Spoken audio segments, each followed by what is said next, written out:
I know Skylar spoke last week. Why don't we give Skylar a round of applause for speaking last week and holding down the fort. And she had talked a little bit about what it means to experience life that's unfair. And I think most of you understand that sometimes life can be unfair, and how do we kind of go through it? How do we process? How do we navigate that? And this week, I kind of want to take a part 2 view of what that looks like as we wrap up our series on Label Me Already.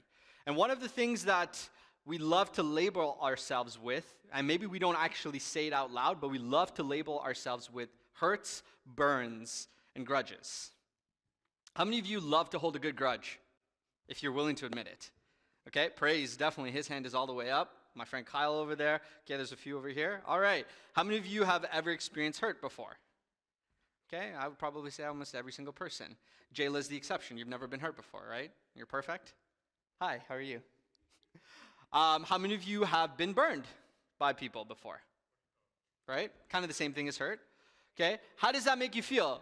If you are hurt, okay, if you've been burned, how does it make you feel? Wow, I go for one week and you guys are all just like wild animals just answering. Put your hand up so I can pick you. Brian. Angry. Okay, what else? Emotional, okay.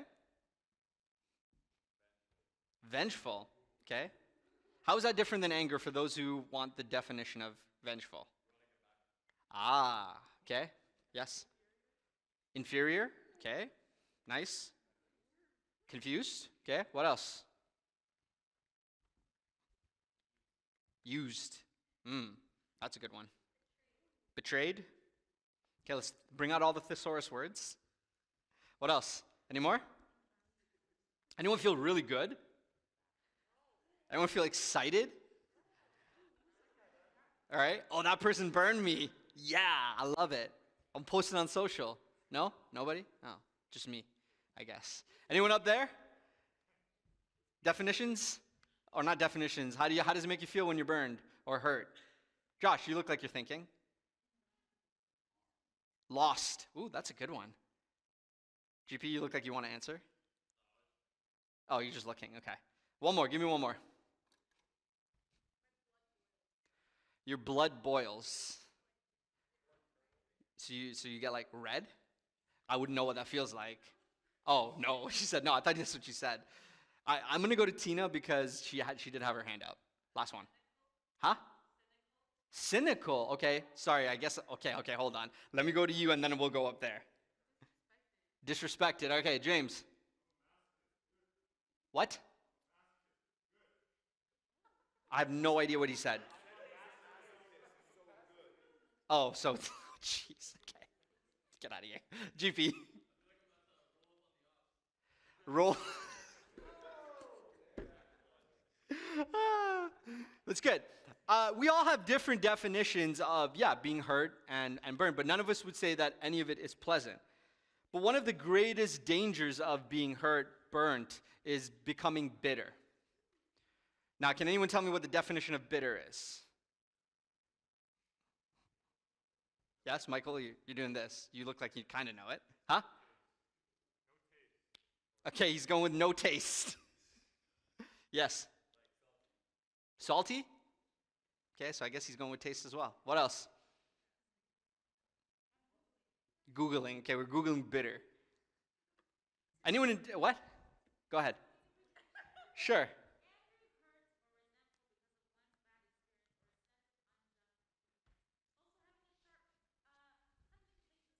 Huh? Pungent what? So not sweet. That's good too. Disgusting. Okay. See, that's the thing about being bitter is that sometimes our hurts, our burns, sometimes what is even justified, we feel is justified, can turn into bitterness. And that's one of the greatest dangers to a person. You see, in Hebrews chapter 12, verses 15, I think I have that up there. It says, see it that no one falls short of the grace of God, and that no bitter root grows up to cause trouble and defile many. See, the Bible is very clear about us not growing bitter roots. But why is that such a thing? Like, why is it so important? And we can kind of classify that bitterness is bad, but yet somehow we all fall trapped to it. somehow we all start to find ourselves a little bit in those spots. And bitterness is kind of like this. Can you bring my thing up for me? And I'll need a volunteer. Of course, Xavier, but unfortunately, I'm not going to use you for this one because I don't want to be liable for this. Okay, so I want somebody who's over 18. Okay, bitterness is kind of like this. Okay, so I've already pre-opened it. It's kind of like drinking poison. That's kind of what bitterness is. So who would like to take a sip of Lysol with hydrogen peroxide? And if you don't believe me, you can smell it, and it actually is. That's why I need somebody over 18, because you're willing to take a sip. You are liable. No, you are not 18, so are you willing to do it? Okay, you kind of hesitated, so, okay, come up here.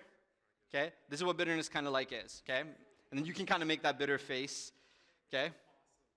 Okay, you can confirm this. Smell that. Smell it. Smells great, right? Okay, so like just straight up take a sip, like a swig. Yeah, just take a swig. That's what bitterness like is. Okay? I'm just kidding. I can't have you do that. Wow, he was actually serious. He was going to do it. You crazy? That's why I had to be somebody 18. See, a high school student would just do it. And then I'm going to have to deal with parents. But at least 18-year-old, I don't have to deal with you. Right? But no, he smelt it. You can come smell it if you don't believe me. See, that's the thing about bitterness is that you all look at me and you're like, whoa, what the heck? But we do that voluntarily all the time. We drink our bitterness all the time like poison, expecting that it's going to affect somebody else. We think that, I'm just going to keep taking, I'm going to be mad at them, I'll be frustrated. And it's literally poison. And you all gasped when I took that one little hit. And I'm going to have to puke it up later. It was just Windex, so it's okay. I did put out. I looked it up. Windex is okay. Windex is okay. And that's why I can do it, so that I can be responsible for myself. I'm just kidding. It's just water. Relax. Calm down. It's just water. Yeah, what you smelled was just the rim that I put a little bit of Windex around the rim, so it smells like Windex to trick you, but it's just water. Because I'm not actually crazy. But all of you thought it was. But guess what?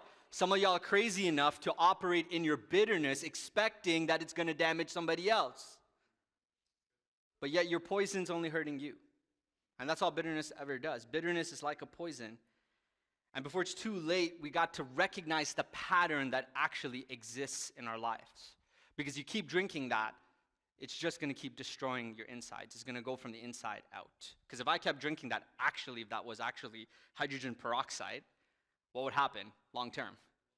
Yeah, from the inside out, I'm just going to be like The Boys, an episode of The Boys, just a mess of blood and guts on the floor. If you don't watch The Boys, or if you watch The Boys, don't watch it. If you don't watch The Boys, definitely don't watch it, because it's too violent.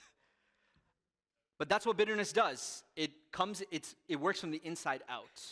And it works to destroy our insides. And yet, voluntarily, many of us continue to drink the poison of bitterness, expecting that it's going to hurt somebody else. Expecting that it's going to damage the other person. Expecting that because they offended me, they hurt me, I'm going to be so angry at them that I'm going to hurt them. But many times, the person doesn't even know that they even hurt you. Many times they walk away just not even being aware. And then you get more hurt because they're not even acknowledging you. They're not coming to you and talking to you. Well, they hurt me. They need to come to me, John. They pissed me off. They said this about me. But yet, we expect that people are going to come to us when we're hurt. But that's what the Bible says, that we got to take out the bitter root. We got to rid ourselves of it. And no one, listen to me, all of you think that some of you, not all of you, some of you might think that, well, I'm not an angry person. No one is immune to being bitter. Bitterness is a process. It doesn't just happen overnight. It doesn't just happen instant. Some of us are hotheads. Who are hotheads here in the room? Yep, there's a few, okay? I'm in there as well, by the way, okay? Some of us are hotheads. Who are like, it takes a while for you to get going.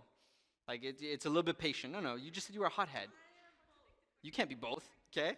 Who takes a while to get going a little bit? Like, it's just a simmering thing, okay? Right? Who's more patient? Okay. Either way, we're not immune to the effects of bitterness. But there is some good news as being a Christ follower. There's a pathway, and if you understand the pathway of bitterness, with the help of Jesus and his word, we can actually find where we can kind of root out the bitterness. Just like the Bible talks about, we have to have no roots of bitterness that grows in us because it causes trouble. So I want to talk about a pattern of bitterness. And once we kind of establish the pattern, because I don't think sometimes we recognize the pattern. All of a sudden, many of you just got to angry very quickly. But angry is not even the first step. There's actually a few steps ahead of it. And if you can recognize those steps, it will get us to the place of rooting out the bitterness so that we don't get to the place where we hold the grudges. We can acknowledge that we're hurt, but we don't get to the place where we're drinking our own poison. So the first step, receiving a wound. So bitterness usually begins like an infection that enters the body through a wound. Anyone ever get cut, scratched up, hurt, fell off your bike when you were a kid? Any of those things, right? Anyone ever had to get stitches? Yeah, some of you? Okay, I remember a time, I don't know if I've told this story before, but I remember a time where, and I don't know if this actually happens in school anymore. Do you guys all still have wood desks in school? Yeah, some of you? They haven't switched over to eco-friendly plastic or whatever those things are? No, wood desks? Okay. Any of you bold enough to carve your name into the desk?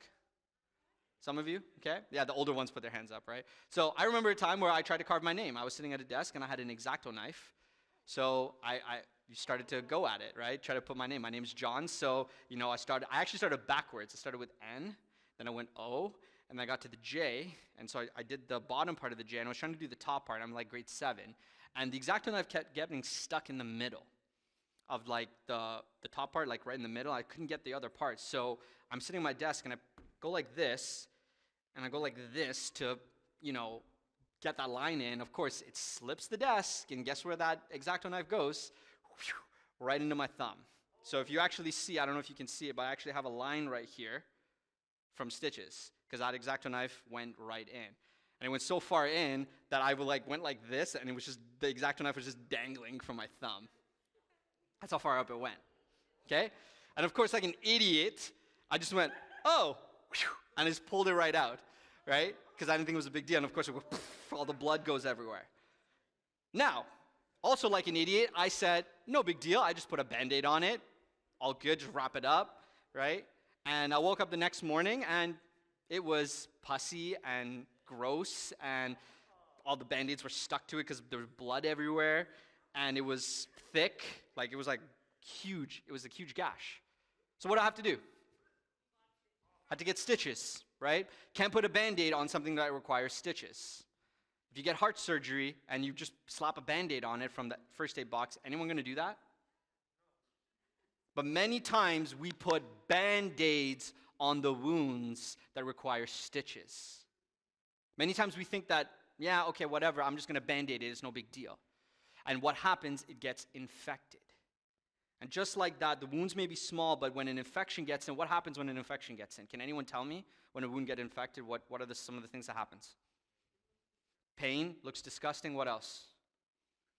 You can get a fever, you can get sick. In fact, if an infection is bad enough, it can develop a virus. It can eventually develop what they call sepsis, which is your body attacking you, and all your organs just shut down. That's what an infection can do in a wound.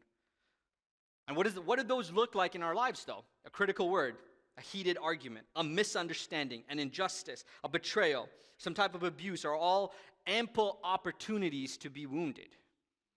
I'm going to use a very, very real example that for the last few weeks, some of our students here have been going through. Some of y'all, because I'm not going to ask you to volunteer this information, so don't, but some of y'all applied for the summer camp jobs, or the youth jobs here in the last few weeks. There's about 20 of you. The reality is there's only 9 of you that can get hired. And there's going to be some no's that went out this week. That is an opportunity to either allow bitterness to take root or to let it go. And actually rationally say, you know what? 9 jobs, 20 of us, I didn't get it. But some of y'all have gotten wounded. And you allowed that wound to fester too long, so you start to now develop the next steps in the bitterness process. Some of y'all have gotten wounded. And the reality is wound can come from all over the place. It can come from a job that says no. It can come from a parent that says you're not worth it. It can come from your friends that don't talk to you anymore or bully you. It can come from people in the church. It can come from leaders who fight with each other. It can come from students who fight with each other. Wounds happen. It can come from anywhere. It can come from sometimes I stand up here, say something, it affects you, and you get offended at me because I came into your business. And you might be thinking like, oh, John, you're just only talking about this because I applied for the summer job. I actually prepared this a month ago, before your jobs are on the table. But if you allow a wound to sit, it gets infected. And sometimes some wounds are in situations they cannot be changed and they cannot be controlled, but the people experiencing them have a choice. It's the first step. And wounds come in all shapes and sizes, and anybody can get wounded. Anybody. Here's the kicker. Sometimes wounds can be real, and sometimes they can be imagined. You know how I know that? Because some of y'all are so offended you didn't get a job this summer because you thought there was an open spot in summer camp. And you imagined, someone told you false information, you imagined that, oh, there is an open spot and I didn't get it, so why is there an open spot? You told me that my interview was so good. Yes, these are real conversations I've heard. And some of y'all got so offended and wounded on imagined information that you thought there was an open spot when there never was. And some of y'all gossip that information around, so much so that I'm on vacation and it still got to me. That's how far the gossip traveled.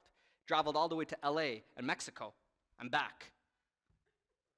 And some of y'all got so wounded on imagined information that you didn't verify it and you decided to operate in your wound without getting stitches for it. You decided, I'm just going to slap a Band-Aid on it and be pissed off and angry. It's dangerous to assume the inward motivation of others. Unless you are willing to have conversations with people, you do not know what they're thinking, you do not know what they're doing, you do not know why they said what they said, unless you're willing to have those conversations. But the problem is, in our culture, you have been taught to be cowards, so you don't have those conversations. You were taught to avoid conflict, so you don't go and have those conversations when somebody pisses you off or says something to you. You were taught to go and gossip to your friends and neighbors because that's what all your TV shows teach you. You're never taught to actually go to the person and deal with it and actually ask and say, hey, I heard you said this about me. Is it true? So then y'all do this with everybody else except for the person you're actually pissed off at. And you start to develop what you think is right information. And that wound starts to get more and more and more infected. See, our imaginations can carry us away with all types of speculations. Just like we imagine all the things about every Marvel movie before it ever comes out. And then we all get what? Disappointed when it didn't meet our expectations on all the things we speculate it's going to be. Step 2. Step 1 is what? What's step 1? You get a wound. Step 2, disappointed. So when a wound is not properly dealt with, when you don't decide to get stitches on your wound and let it heal, then disappointment is the next step that it takes. And disappointment can come when we feel like we've been let down, betrayed, or defeated.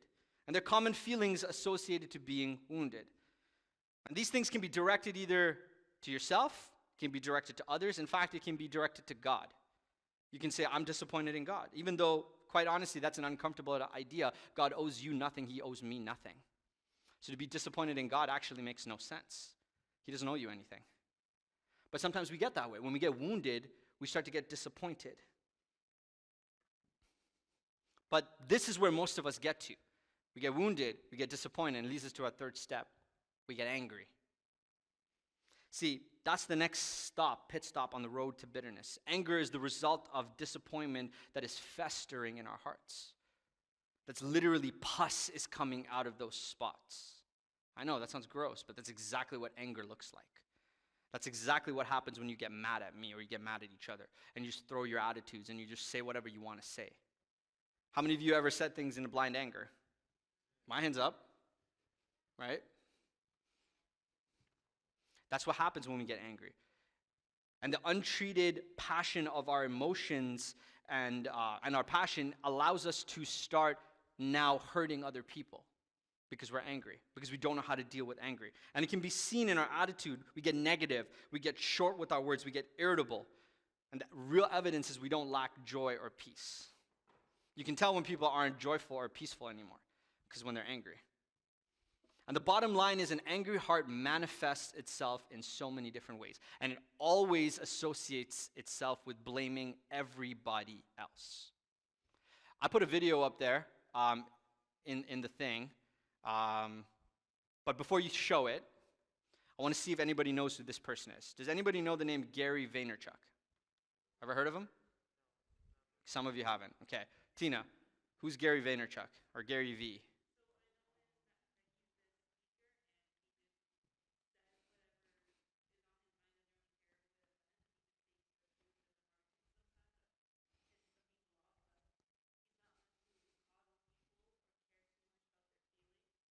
So why does he have that kind of credibility though? Because to be able to do that, you got to have some credibility, right? What kind of credibility does he have?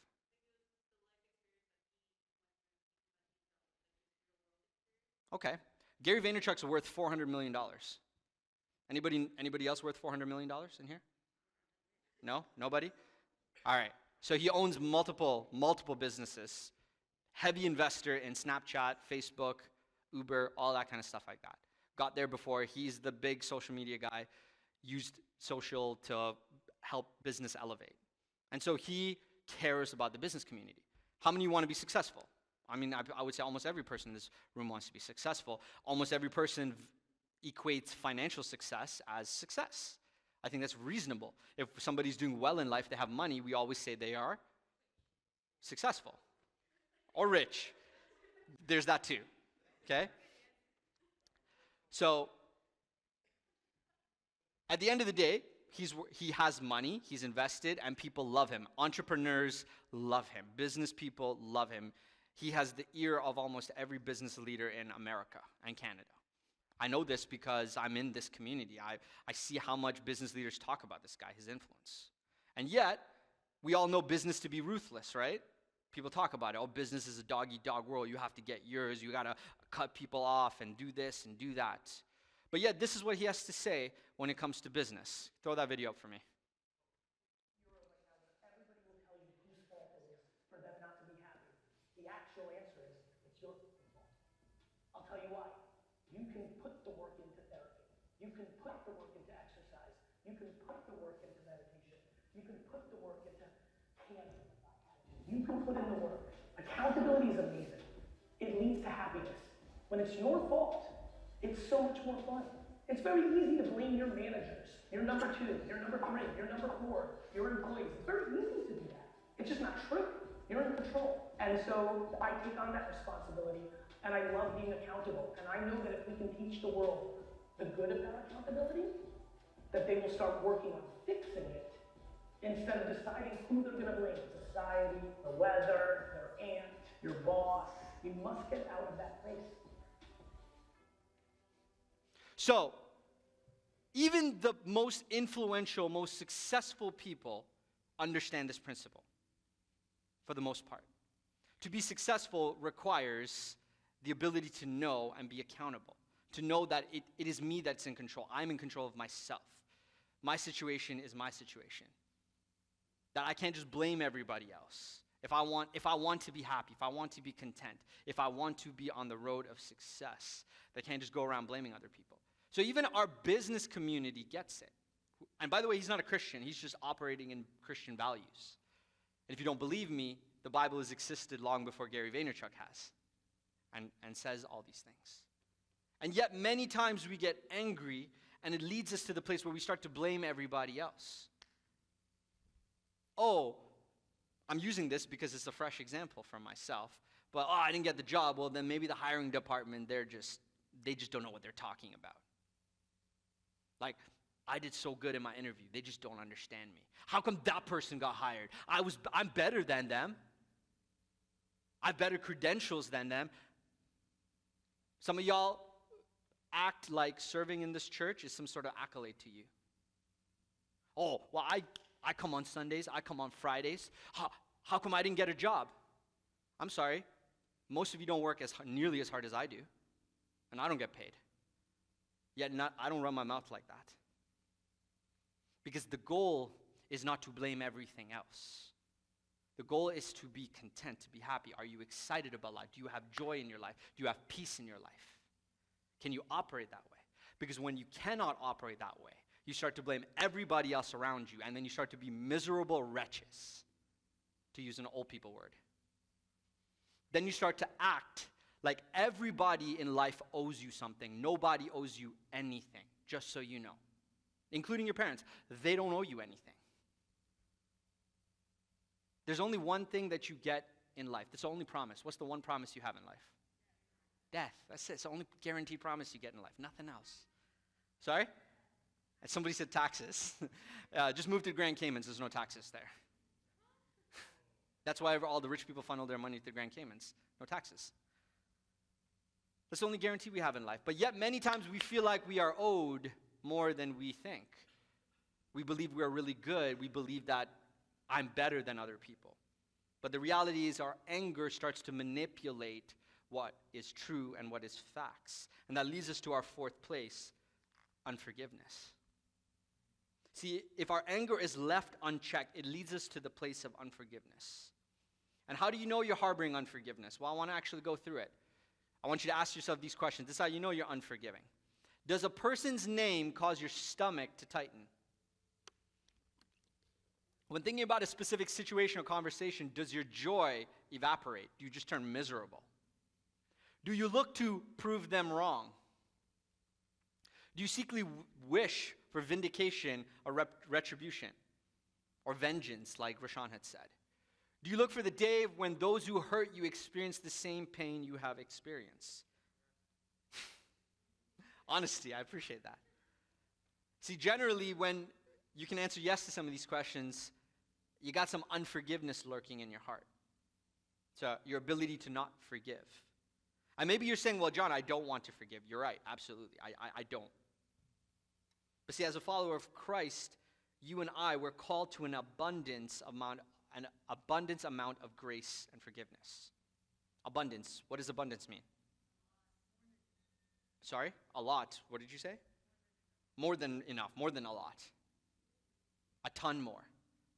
We're called to that, grace and forgiveness. See, God's forgiveness is unlimited. How do I know that? How do you know God's forgiveness is unlimited? Some of y'all Christ followers should be able to answer this. How do you know that? Somebody answer me. Come on. This is not a trick question. I want an answer. Huh? How do we know that God's forgiveness is unlimited? But how? How do you know that? Because he said so? Okay, that's a fair answer. I'll give you that. Tina? Because we mess up all the time? Okay. But how do you know he can forgive you? I'm looking for some Bible people here. Give me some theology. Come on. Okay, why does that matter that Jesus died? Okay. Again, why does that matter for God to forgive us? Why is his forgiveness unlimited? Okay, God's perfect. Okay, keep going. You'll get there. Who is Jesus? Who is Jesus? Son of God. Only Son. Thank you. That's where I was trying to go. Only Son. That's how I know God's forgiveness is unlimited, because he gave you and I his only Son who was perfect, by the way. Anybody perfect? No. Anybody deserve the best? Thank you. Well, not never, but yes, but never, technically. You're right. The only person that deserved the best was Jesus, because he was perfect. But yet God said, I am going to send you, my perfect Son, my only Son, to die for these wretched human beings. That's how I know his forgiveness is unlimited, because he was willing to do that. He was willing to give us the best so that we can keep claiming forgiveness. And yet God is calling us to the same level of forgiveness.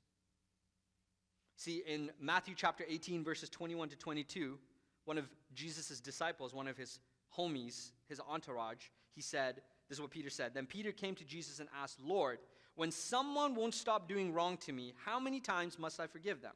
7 times? And Jesus answered, I tell you, you must forgive them more than 7 times. You must continue to forgive them, even if they do wrong to you 77 times. And by 77 times, Jesus just illustrating that there really is no limitation on it. Because there is no limitation on his forgiveness for you. So God's calling us to be willing to forgive the other person continuously. Are your thoughts about the person that hurt you marked by your attitude of grace and peace, or is it marked by, I just want to get them back. I just want them to suffer. I just want to let them stew. I'm just going to keep drinking the poison and hope that they are learning their lesson. I'm just going to give them and some of y'all are famous for this, by the way. I'm going to call some of y'all out. Some of y'all are famous for the silent treatment. Is there anybody lurking out in the hallways, Jenny? Okay. Some of y'all are famous for the silent treatment. I'm going to give you a little bit of advice from my perspective, okay? When some of y'all give me the silent treatment, just so you know, y'all be drinking that poison. Does not bother me. Your silent treatment does not affect my day, week whatsoever. In fact, it probably gives me more room in my day and my weeks because I don't necessarily have to deal with you or talk to you because you already give me silent treatment, so I get more time back in my schedule. Okay? And I got a beautiful family that I can put in on that love me and want me. So your silent treatment genuinely does not bother me when some of y'all give me that. So when y'all act out of your bitterness and anger and you think that I'm just not going to talk to John and he's going to be all pissed off and angry at me, doesn't work, just so you know. You be drinking that poison and it affects your insides. And it starts to just churn in unforgiveness and anger. And you're like, that John guy, he hasn't messaged me. He hasn't talked to me in like 2 weeks. Yeah, but you ain't messaged me either. But be bothering you and not bothering me. Because you hold on to the bitterness. You hold on to it for too long. And for some of you who are new here, by the way, you guys are like, why the heck did I come this week? This guy's angry. I'm not angry, I promise you. Bitterness focuses on the wrong things. It actually doesn't allow for healing. It doesn't allow for us to work on the problems. In fact, when we get bitter, we start to avoid where we went wrong. We start to think that we are right, that my way was the right way. When we get into an argument with somebody and we get bitter, we just believe that the other person's wrong. We don't really believe that we are. And bitterness can recall every conversation, every detail about the person who hurt them. And it remembers all the details. Bitterness can rationalize your own innocence and say that I never did anything wrong. This person's the one that hurt me. I'm just an innocent bystander. They offended me. And I'm not going to say that bitterness doesn't come from horrible things or injustice that happens. It happens. I get that. But a bitter person is tormented by their past because they're not willing to let go and they're not willing to forgive. And bitterness can be difficult to diagnose in our own lives because it distorts our perception and our ability to actually see things for what they are. See, some of y'all, I'm going back to this example. I really am. And I'll say could. Some of y'all could be really, really offended that I didn't hire you. You thought that you deserved it. But the reality is that I only have 2 positions and I had 10 people apply for it. There's 8 people that are going to be disappointed. That's the reality. It doesn't matter who it is. There will always be 8 people. I cannot make math up. That's just the way it is. 2 positions, 10 people. 8 people are going to be disappointed. But bitterness tells you that you were the person that deserved it over all the other people. That you are better than every single person out there. But like I told you 2 weeks ago, where does your personal ambition fit in your work and your identity under God? You got to decide that is it God's way or is it my own ambition over God? It's the same thing that I have to take, and for all the people of color, it's the same thing you got to take when you are dealing with racial issues out there.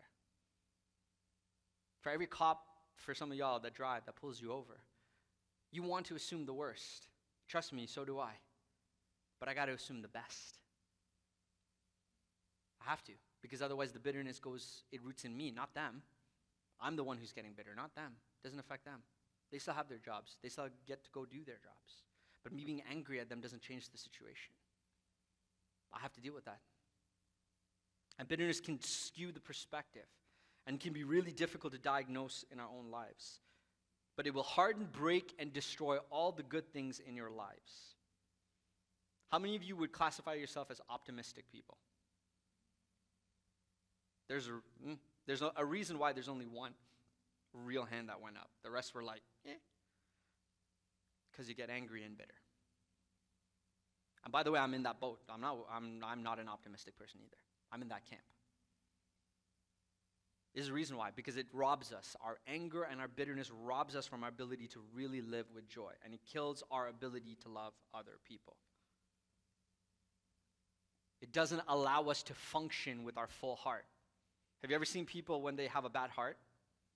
When they live life, they're functioning at like a quarter of their life. They can't walk, they can't run, they can't experience things in life. It's kind of like Steph Meadows, where, by the way, her heart's working fine, but she can't enjoy any good things in life because she's allergic to almost everything in life. Okay? And if you want the list, you have to go find her after. She'll take 2 hours of your time to give you the list of things she's allergic to. Okay? I know this because we went on vacation. Couldn't do anything fun with her. Just kidding. We did. But that's what it looks like when we operate with bitterness. We tend to not function at our highest and optimal place. But the cool thing is that God already gave every one of you the ability to forgive because he gave you his son. He gave you the ability to choose forgiveness because he forgave you. When you deserved nothing but the worst, he said, I'm going to give you everything but the best. And my son, who is perfect, will take all of your worst, die for all of it, so that you can operate in your best, even though you never deserved it. And now he's calling us to share that with each other, because he gave us the ability to forgive, to hold each other up. But many times, like I said, we want to operate with the ability to be bitter. And the ability to be bitter is the work of our flesh. And that's the cool thing about Jesus, is because it takes us out of our humanness and puts us in the presence of God, who elevates all the things that you tell yourself you're right to do. I have a right to feel this way, John. I have a right to be angry. But God says, I'm giving you my son who is perfect to pay for all your stupidity that you have done and will continue to do, by the way. And I want you to operate at your best. I want you to operate like Jesus. So how can you work with others? How can you deal with some of the grudges, the hurts, and the burns? Well, the Bible is really cool because it gives us a real practical way of kind of working through this. So I want to give you some handlebars. So Matthew chapter 18, verses 15 to about 20. Write this down. Write this reference down. Because this gives you a roadmap to actually deal with others. And you will not, promise you, you cannot turn around and tell me later, no one ever told me this. Because I'm telling you now. So now it's on you. It's on your responsibility to decide you want to operate with this. But Matthew 18, 15 to 20 says this. And this is Jesus talking, by the way. If your brother or sister in God's family, this is God's family, does something wrong, go tell them what they did wrong. Do this when you are alone with them. If they listen to you, then you have helped them be your brother and sister again. But if they refuse to listen, go to them again and take 1 or 2 people with you. Then there will be 2 or 3 people who will be able to tell all that happened. And it drops down to verse 18. And I can assure you that when you speak judgment here on earth, it will be God's judgment. And when you promise forgiveness here on earth, it will be God's forgiveness. To say it to one another, if 2 of you on earth agree on anything you pray for, my Father in heaven will do what you ask. Yes, if 2 or people are together and believing in me, I am there with them. So a couple of takeaways for you. If you're offended, go to the person who offended or hurt you. Why does the Bible tell us that? Because the person who offended you might not even know that they offended you. So you will sit on something that you think that they should know better, but they might not even know.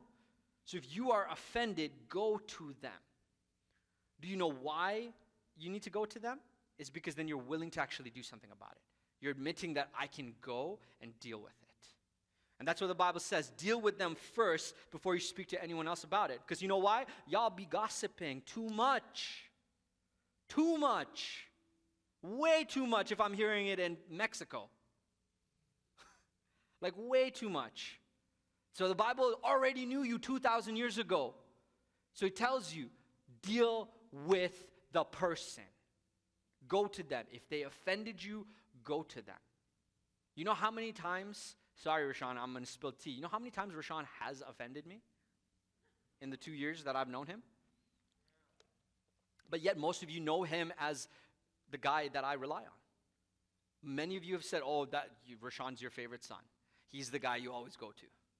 But yet Rashawn has offended me tons. And I have to go to him and tell him, you've done this. This is how it made me feel. And then I have to give him ownership to either say like, no, hold on, pause. You misunderstood me. This is what I'm trying to say. And then I have to say like, whoa, okay, I got that wrong.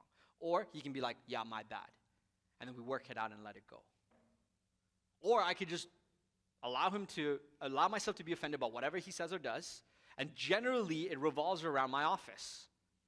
It revolves around him leaving all his food there, or unplugging my fridge and leaving it there for 3 days unplugged. Right? So all my food goes bad in it. And yes, Jenny, where are you? It's still there. That food is still in that fridge, okay? I haven't done a thing about it. Because I'm offended. I'm waiting for the guy who did it to come and clean it out. It's furry in there, absolutely. But as the offended person, it's not Rashawn's job to come to me and say, yo, my bad, I left your fridge, unplugged for 3 days. Because he actually didn't even realize he did it. He just came and dropped it and completely went out of his mind. But I was offended that he stepped into my office, didn't ask me, took stuff of mine and didn't put it back. I was offended.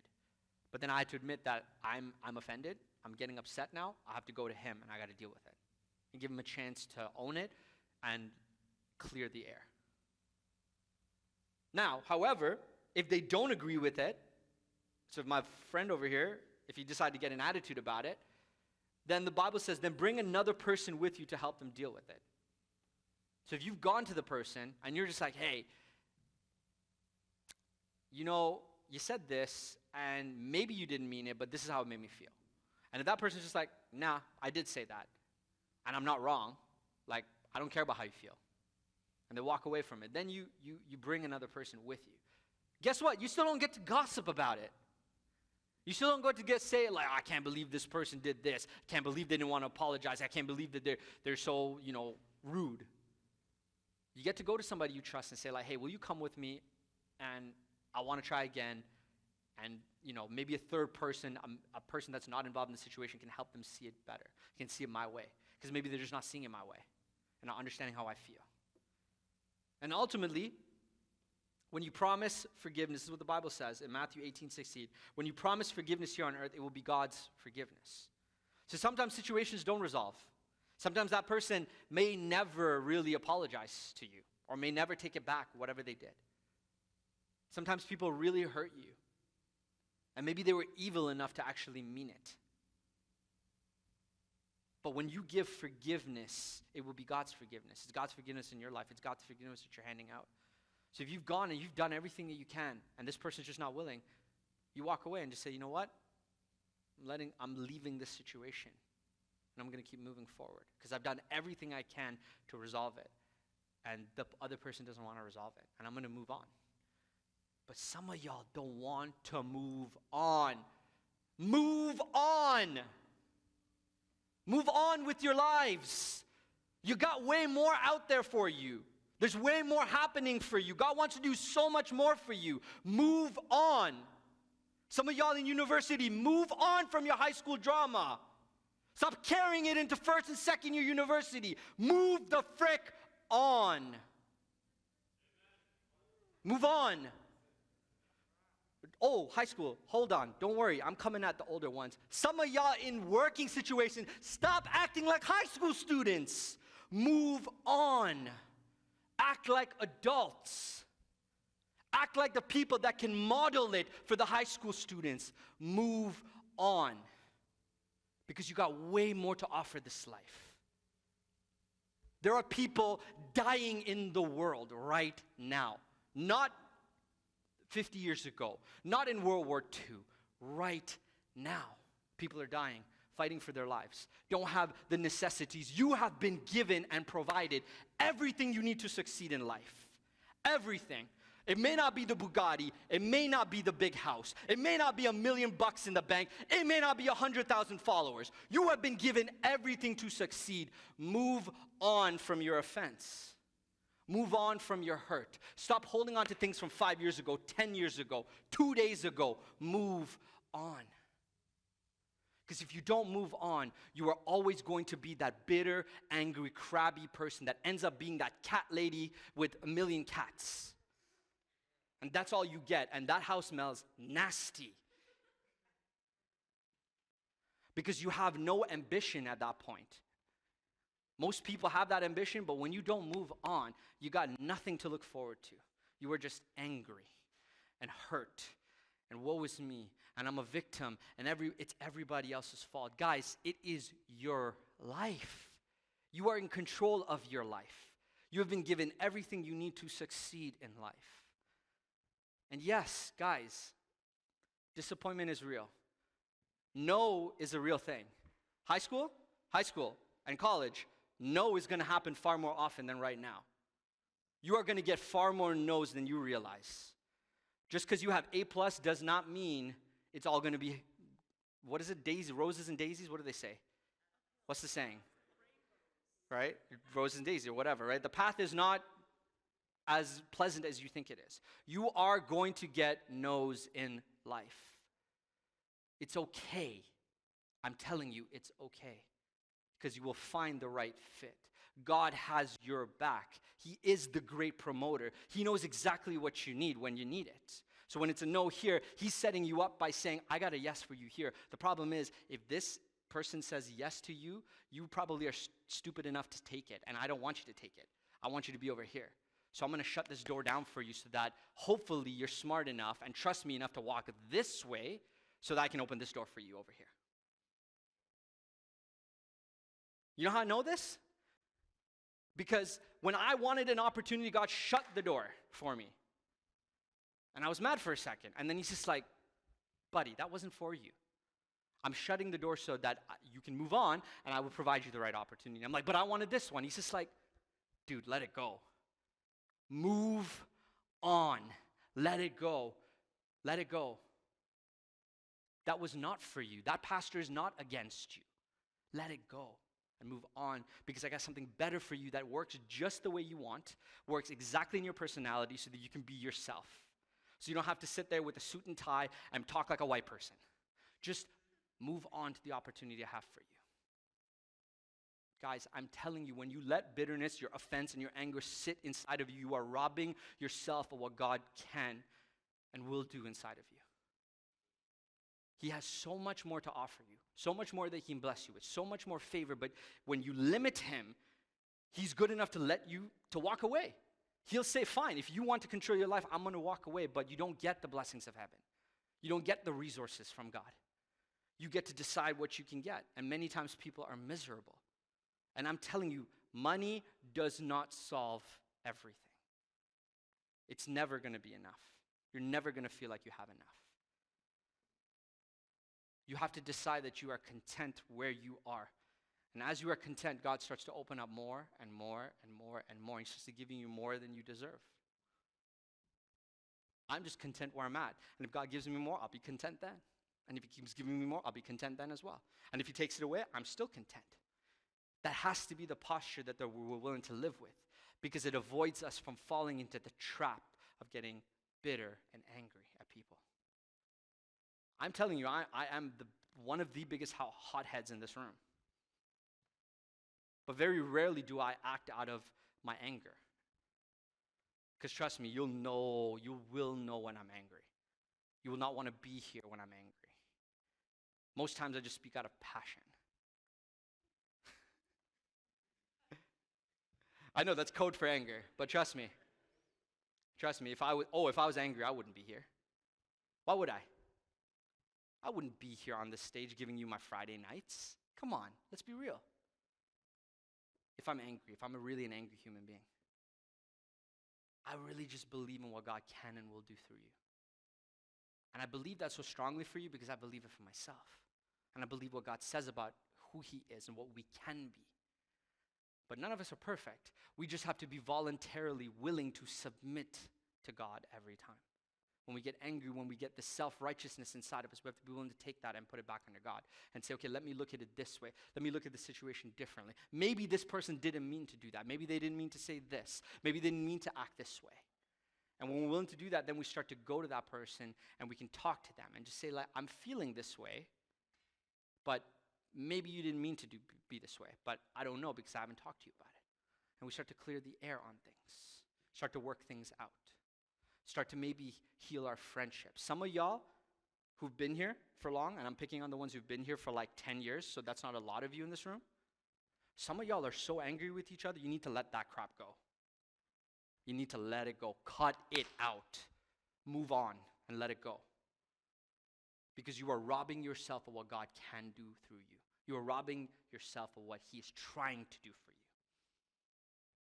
And ultimately, that robs you of your contentment. It robs you of your happiness. It robs you of your joy.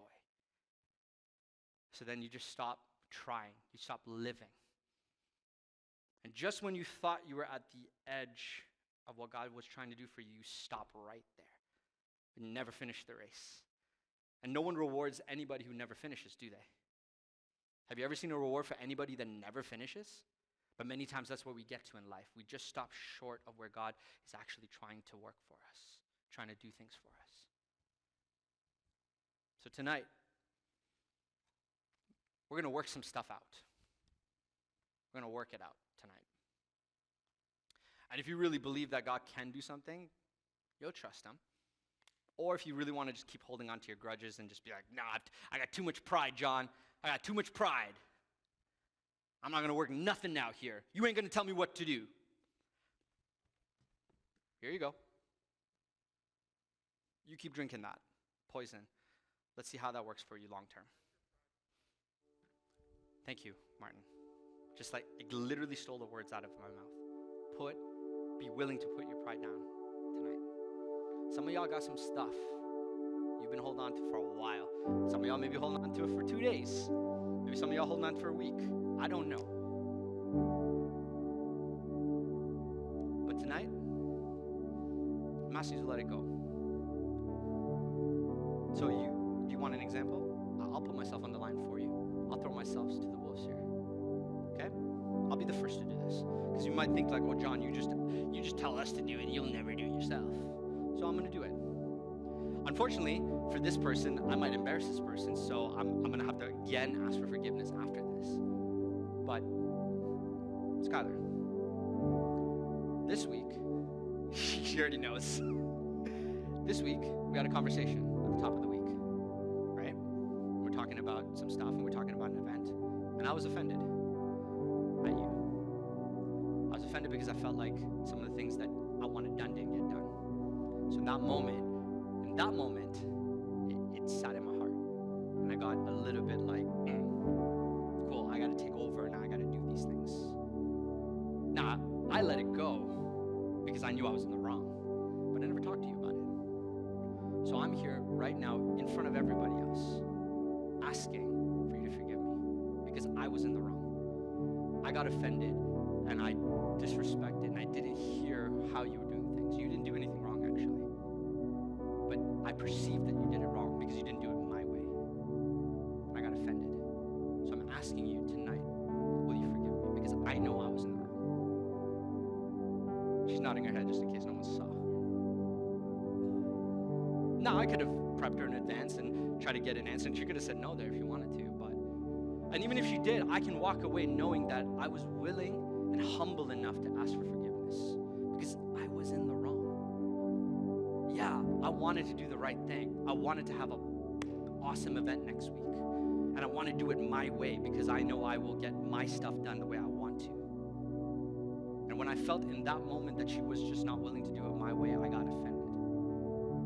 Because she's not me, so she's going to do it her way. And when I got offended, even though I dealt with it internally in my heart, I never asked her. I never did what I just told you I was going to do. So I saved it for tonight.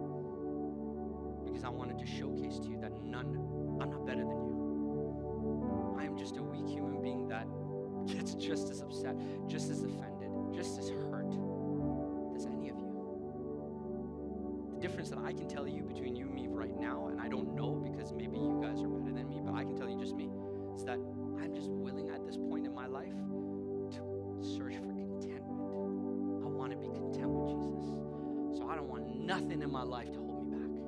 I want no unforgiveness, no pride, nothing to hold me back. So if that means that I have to admit when I'm wrong, I'm willing to, because if that person cares about me, they'll let it go too.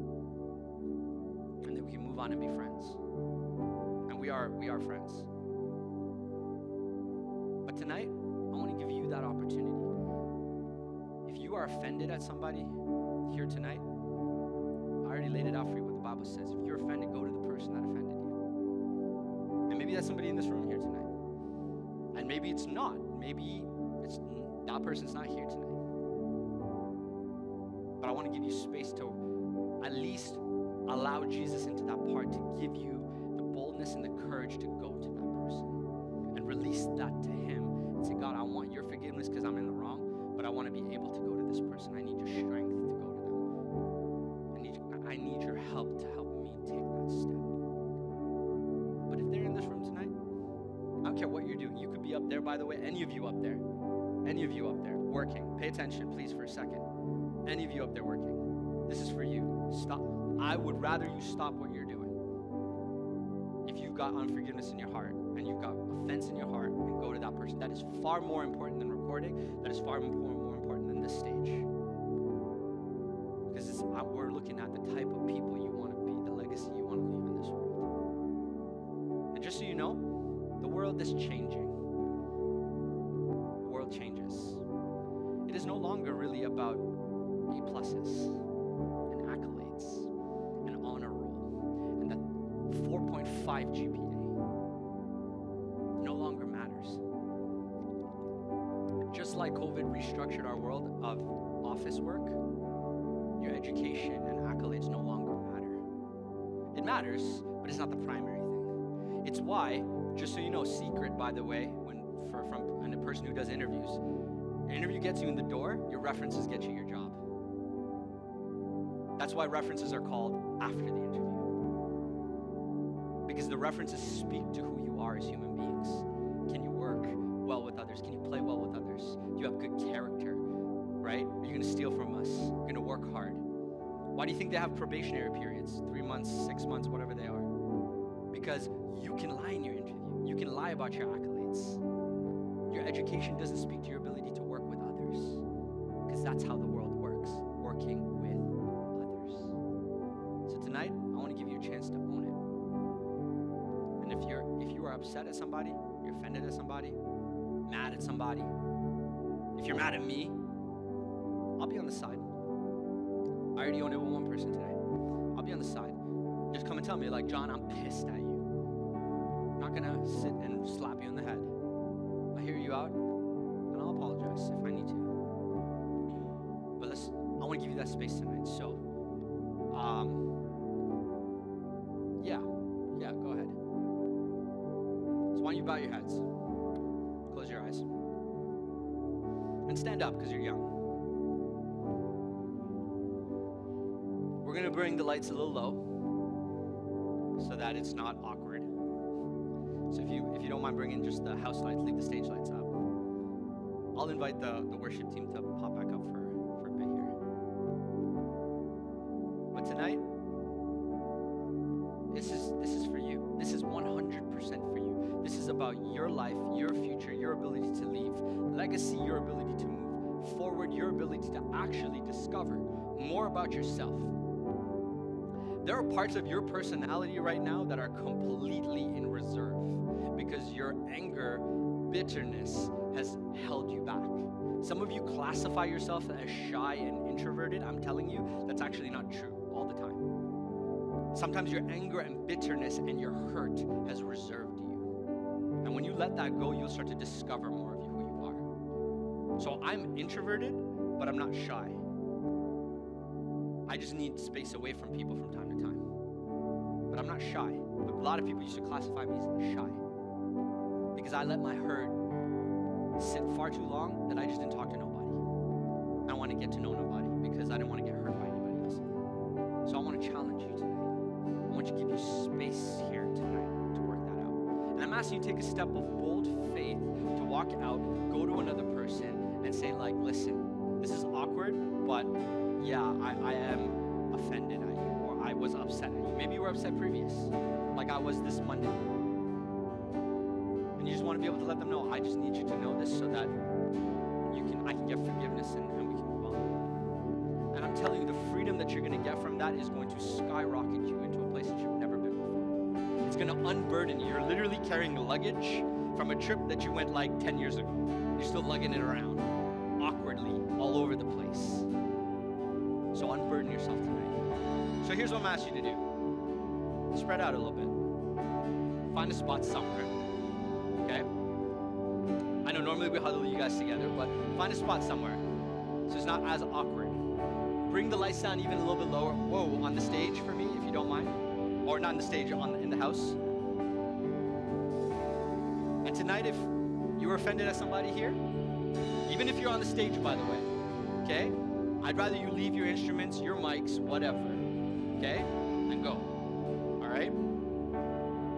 But I want to give you space. And if that person's not here, and you're feeling that in your heart, and they're just not here tonight, I'm going to ask you to invite God as they sing. Talk to him. Allow him to access into that part. Let forgiveness start to actually sit and not pride and offense. Ask him to move your pride aside. Ask him the words to say to this person. How to reach out to that person. Maybe you haven't talked to them in years or weeks and you don't know how to do it and it's awkward. Ask for those things. What do I do, God? How do I approach this person? Who do I need to bring alongside if I need to go that step? And when you take those steps, you're going to get unburdened here. So why don't you guys lead us? And as they do, take a few moments, sing, let God be the center. And then as he leads you, go to a person, talk to them.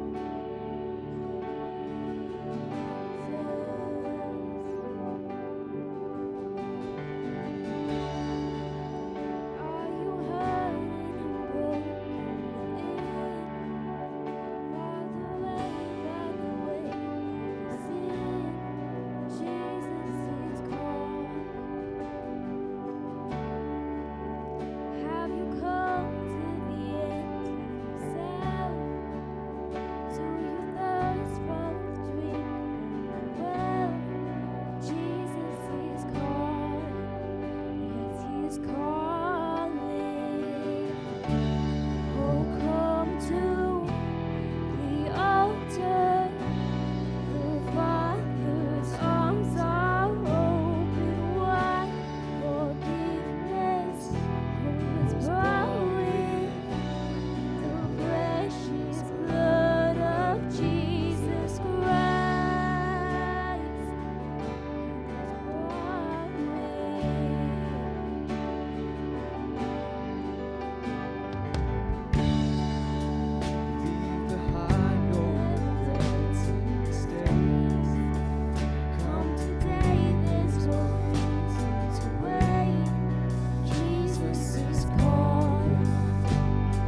we all close our eyes for just a second? And maybe the person you offended is not in the room right now, but you know who it is in your heart, and God knows who it is too. So we're gonna just sing this chorus one more time, and I'm just gonna ask that maybe with you and God, just submit to Him.